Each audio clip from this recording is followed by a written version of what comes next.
I'm writing a blog this week about food additives.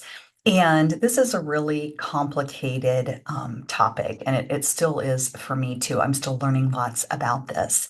But, essentially, food additives allow food to stay shelf stable for longer, makes the food last longer. But oftentimes, these food additives are not great for our health overall and can lead to poorer health outcomes in the long run. Um, so really, I think when it comes to nutrition, the best policy is as much whole, real food as possible.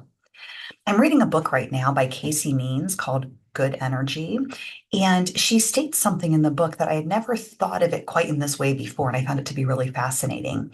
Instead of focusing on calories, focus on nutrients.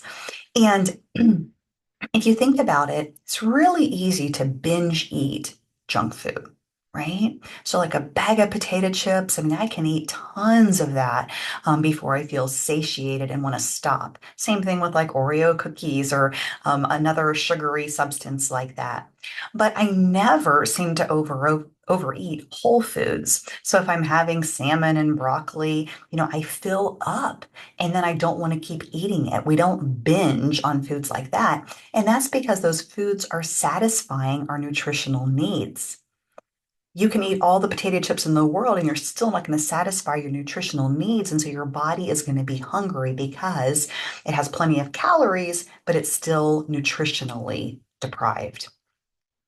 So we have to be careful about the foods that we eat. Now, there is a condition called orthorexia that I think I myself have suffered from at some points, and some of my patients do too.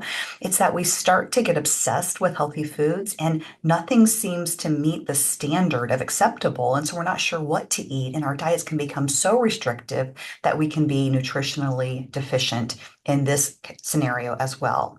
So don't let um, great be the enemy of good, basically. I mean, some things are not going to be perfect, but they're still going to be okay. And so we don't have to be perfect at all times. I wanted to share one last thing with you before I sign off for today. And that is something that was recently drawn to my attention as well, that the same foods here in our country and other countries have different ingredients. So there is a famous blogger. She goes by the Food Babe. Her name is Vanny Hart.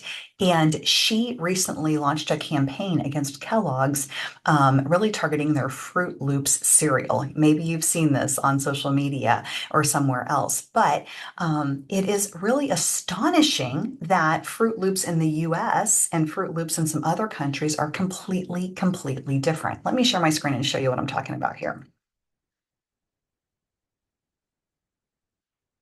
So, this is the American version of Fruit Loops, and this is the Australia version. And look at the ingredient list. I mean, you can just see visually how much longer that ingredient list is than the Australia version.